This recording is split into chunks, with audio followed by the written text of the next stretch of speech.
This is Miss Caldwell, and I am going to read for you Chapter 1 of Adventure According to Humphrey by Betty G. Burney.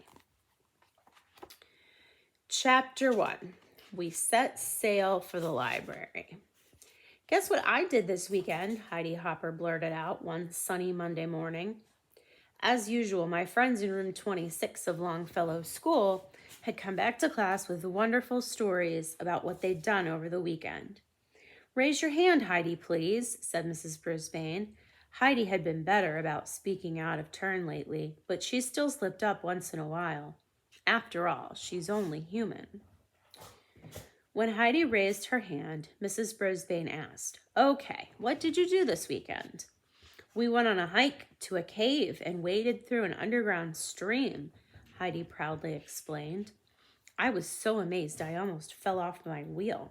That's what happens when you stop spinning too quickly." A cave and an underground stream? Now that was an adventure. "Sounds like quite an adventure," Mrs. Brisbane agreed. Then she noticed all the other hands waving in the air. "It looks as if a lot of you have had adventures." Oh, yes, they had. Lower your voice, AJ, and wait for the bell. Garth had gone bicycling.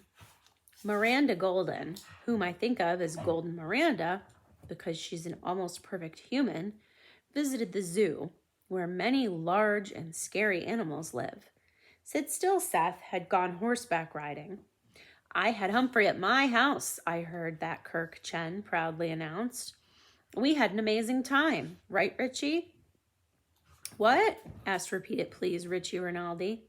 "With Humphrey, at my house," Kirk repeated. "Yes." Richie reached across the aisle and high-fived Kirk. It was true. I'd had a great weekend at Kirk's. I got to watch TV and listen to people talk. Richie came over too, but whenever he and Kirk did something fun, like going outside to fly a kite or toss a ball around, they left me behind. I know that small furry creatures don't usually do things like that, but as the classroom hamster, who usually goes home with a different student each weekend, I must admit I sometimes feel a little left out. After all, I'm always ready to help my friends, or even my teacher or principal, solve a problem. It would be nice if they let me share in their adventures, too. Don't get me wrong, people have been very nice to me, but ever since the day I left Petarama and came to room 26, I've been trying to understand human behavior. It's been interesting, but it hasn't been easy. I'm luckier than Og the Frog, who is the other classroom pet. He doesn't need to be fed as often as I do, and usually spends weekends alone in room 26.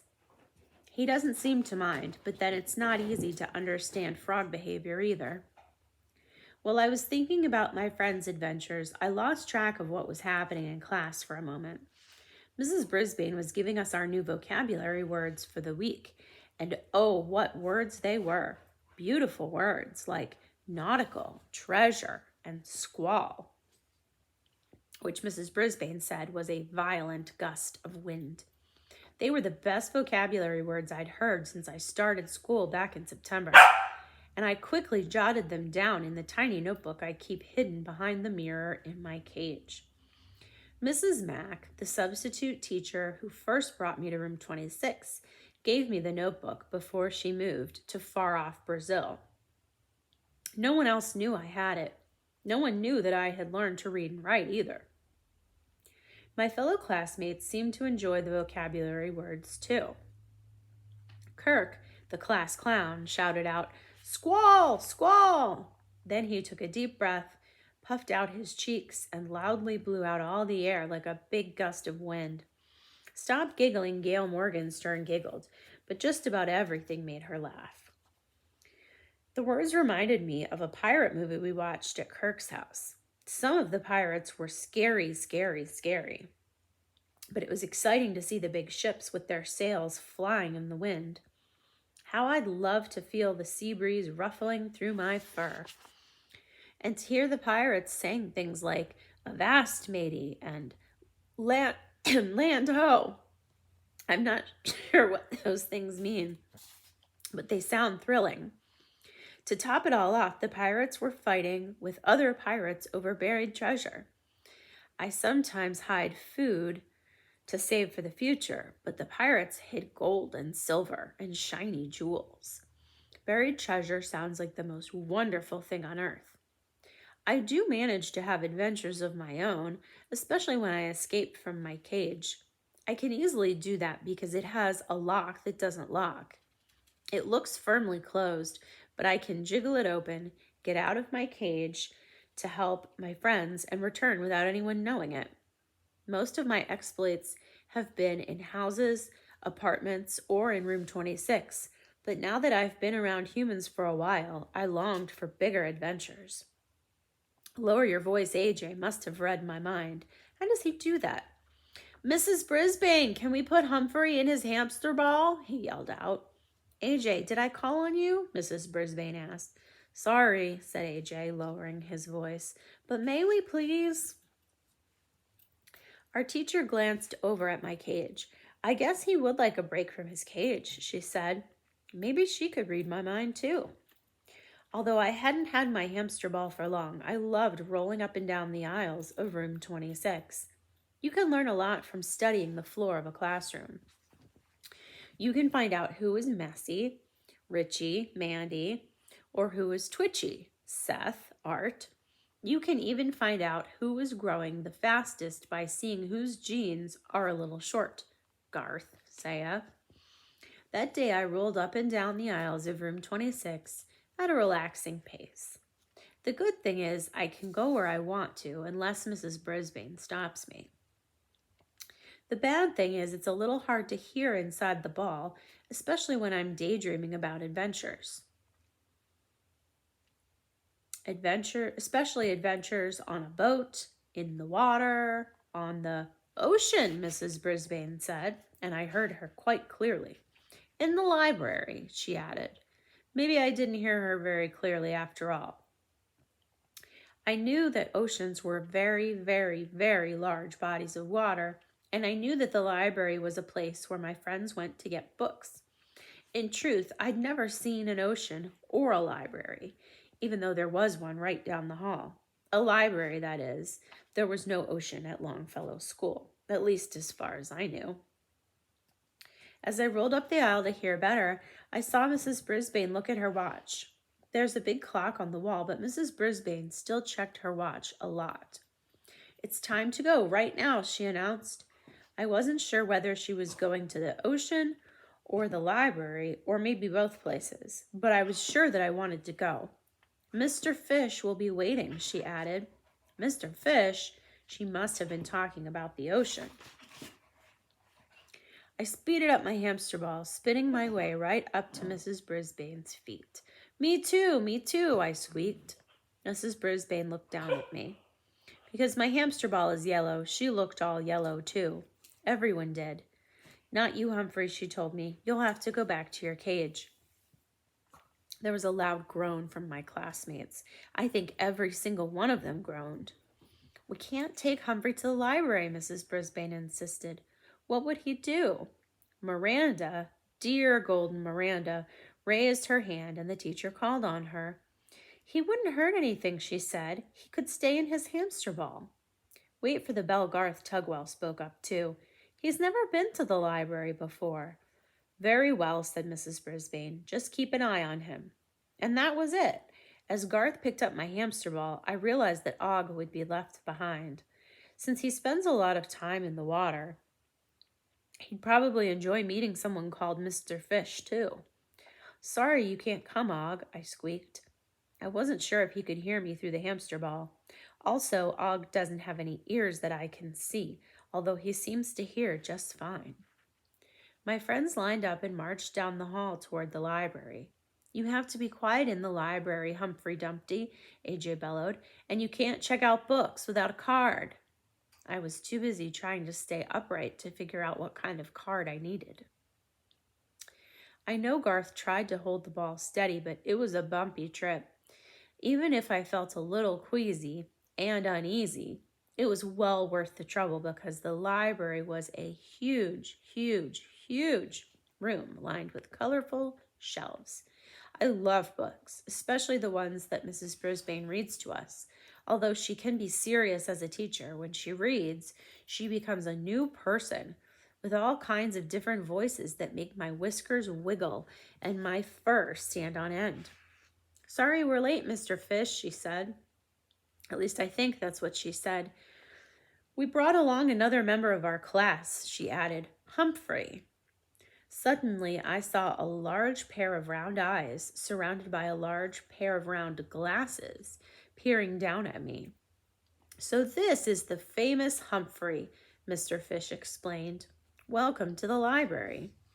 "Thanks, thanks, thanks," I replied politely, although I knew all he heard was squeak, squeak, squeak. "I'm Mr. Fitch, the librarian," he continued. So it was Fitch, not Fish, but he looked a little bit like a fish with his big round eyes and his large round mouth. Then there was that shirt with the black and white stripes and all that blue water behind him. What was all that blue water doing in the library? Was this the ocean after all? "Humphrey, look at all the fishies!" "Lower your voice," AJ shouted in his loudest voice. Garth held my hamster ball up, and when I stopped swaying from side to side, I saw lots and lots of blue water filled with lots and lots of fish. "It's an aquarium," AJ explained. "An aquarium," Mr. Fitch corrected him in a kind voice. "A home for fish." Oh yes, it was quite a home for fish. There were orange fish, silvery fish, fish with black and white stripes like Mr. Fitch's shirt, big fish, little fish, and more. There was even a tiny boat lying at the bottom of the aquarium, which started me wondering just whose boat it was and what had happened to the owner. The ship was small, about the right size for a hamster, but it didn't look very seaworthy. What had happened to make it sink?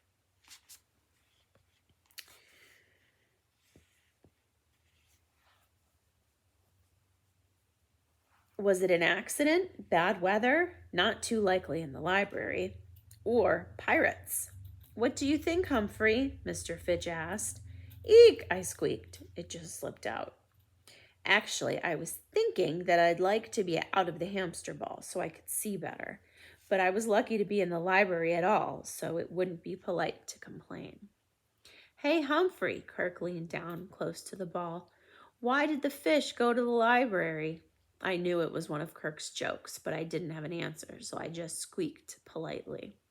"To find some bookworms," Kirk gleefully answered. "Oh," I squeaked, even though I wasn't sure the books had worms in them unless they were books about worms. "Okay, folks, gather round," Mr. Fitch told my classmates. "We have a lot to do today." As my friends sat on the floor, Garth gently set me down near him so I could start rolling my way around the room. That's when I got a better look at something even more amazing than the fish. Books. Red, blue, green, yellow, pink, and purple books. Big, thick books and tall, thin books. Shelves of books all the way to the ceiling. Racks and stacks of books everywhere else. I didn't know there were so many books in the whole wide world, yet here they all were in one big room in Longfellow School. I tried to make a sudden stop as one book caught my attention because of the pirate on the cover and the pirate flag.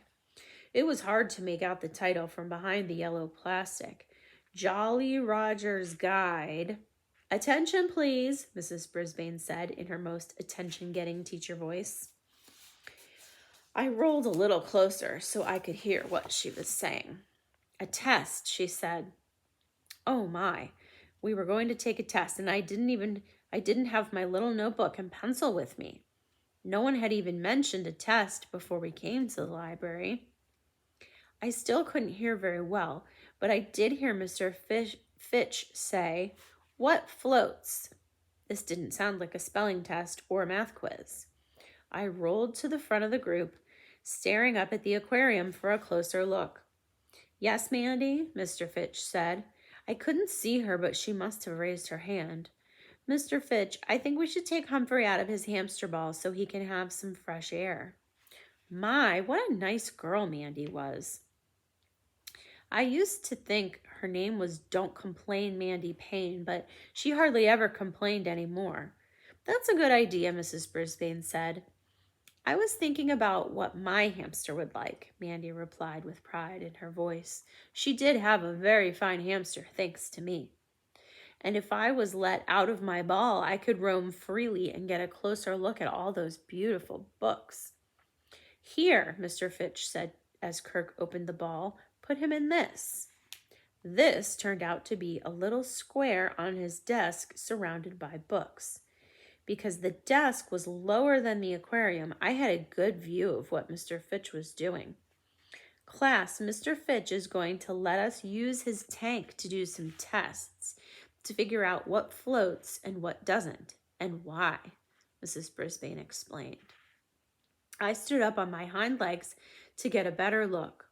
Although the world wasn't yellow anymore, I had absolutely no idea what floats. But I knew something that didn't. That little hamster-sized boat at the bottom of the tank.